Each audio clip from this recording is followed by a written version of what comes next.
Spirit demons, the bottled beast. Black and white with glitch effects. Sporadic bursts of color appear during supernatural moments. Red for rage, green for envy, violet for the spirits. An old VHS tape flickers to life. Static. Intermittent flashes of frat parties. Broken glass. Slow motion. Fistfights. Deep. Hypnotic. Deliberate. They say you are what you drink, but what if what you drink is waiting to become you? Imagine being able to feel people's heartbeat while they are partying. Now imagine everyone at party getting faded into the glowing neon of a college bar. Music thumps, laughter, shadows stretch longer than they should. Alcohol was the life of the party, a walking toast. It a human shot glass. At 22, he had beer in his blood, tequila in his tears, and whiskey where his soul should be. House parties, bar counters, beer pong tables, friends chant his name, alcohol.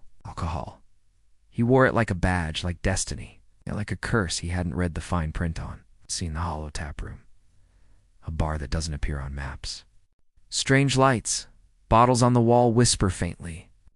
A mirror behind the bar reflects people who aren't there. It started here, at the hollow. The bar wasn't new, but no one remembered when it opened. It was just there, like mold, like guilt. Al stumbles in with his frat brothers, Joey, Marcus, and Sean. They laugh, punch shoulders, order drinks. The bartender's silent, expressionless slides for identical dark bottles across the counter. Bartender on the house. Distilled in silence, aged in suffering. They clink bottles. The moment they drink, the lights flicker. Audio distorts. Everyone in the room freezes for a second, except Al, who blinks rapidly as if seeing something behind reality. That wasn't whiskey. That wasn't rum.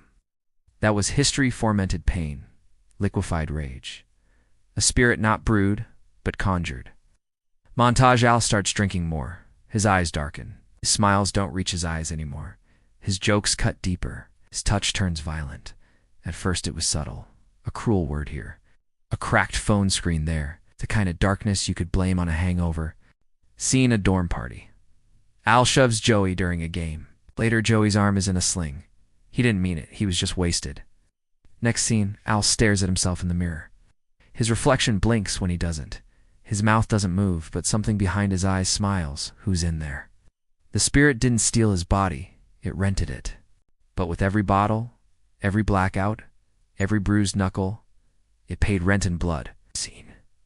A girl, Erin, cries in a bathroom. Her wrist is bruised. She whispers Al's name like a curse. Gah. The demon wasn't content with just Al. It wanted access, influence, a network of pain, because every scream. It's a prayer to something dark. Montage. People Al has hurt. Verbal abuse, physical assaults, broken things, broken people. He always apologizes, always drinks again, always forgets. Sean said to Marcus, he's not blacking out, he's checking out, and someone else is checking in. Scene. Al wakes in the middle of a parking lot, shirt torn, blood on his knuckles, no memory. One broken bottle in his hand. The shards hum. Panicked. I didn't do this. I wouldn't, but he did. Or at least the version of him made of regret and resentment did. Alcohol gets drunk the next night, only this time he drives to the bar.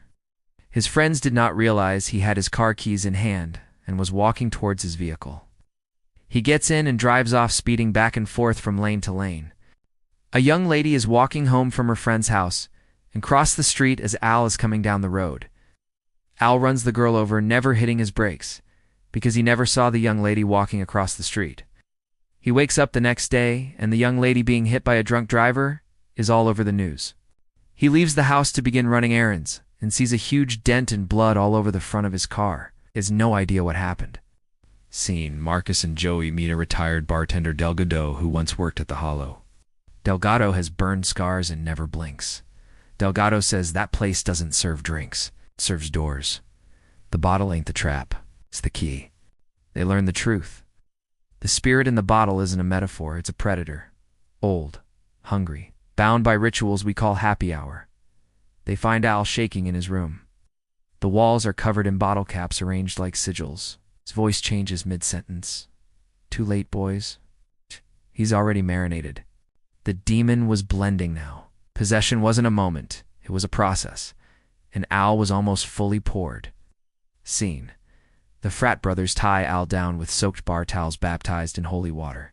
They chant old toasts backward. The TV glitches. Light strobe. Al laughs like 5 voices at once. Spirit demon chorus, greater than you toasted us in joy. You'll kneel to us in fear. Bottles on the shelves begin to tremble. The room warps. One by one, labels on the alcohol read things like wrath, shame, violence. The spirit didn't want to kill. It wanted replication, legacy. It wanted the whole world to drink from the same hate it brewed. Joey holds up the original cursed bottle, shakes violently. They threaten to smash it. Spirit demon says break it, and he dies with us. They pause. Silence. Then Al looks at Joey, crying real human tears. Al says do it. Joey shatters the bottle. A blinding flash. Screams in reverse. Entire room inhales deeply, as if the building itself is gasping. Seen weeks later, Al walks alone on campus. Clean, quiet. But his shadow moves half a second late. They saved his body, maybe even his soul. But addiction isn't a ghost that leaves when you turn on the lights. It waits. It's quiet. In the corner of a bottle, the hollow tap room, now temporarily closed up, but faint laughter echoes inside. One bottle still glows behind the glass, red as blood, cold as memory. The first possession was accidental. The second, that's a choice. And the next time someone raises that bottle, the spirit will be ready. Last sound. The pop of a cork. Cheers.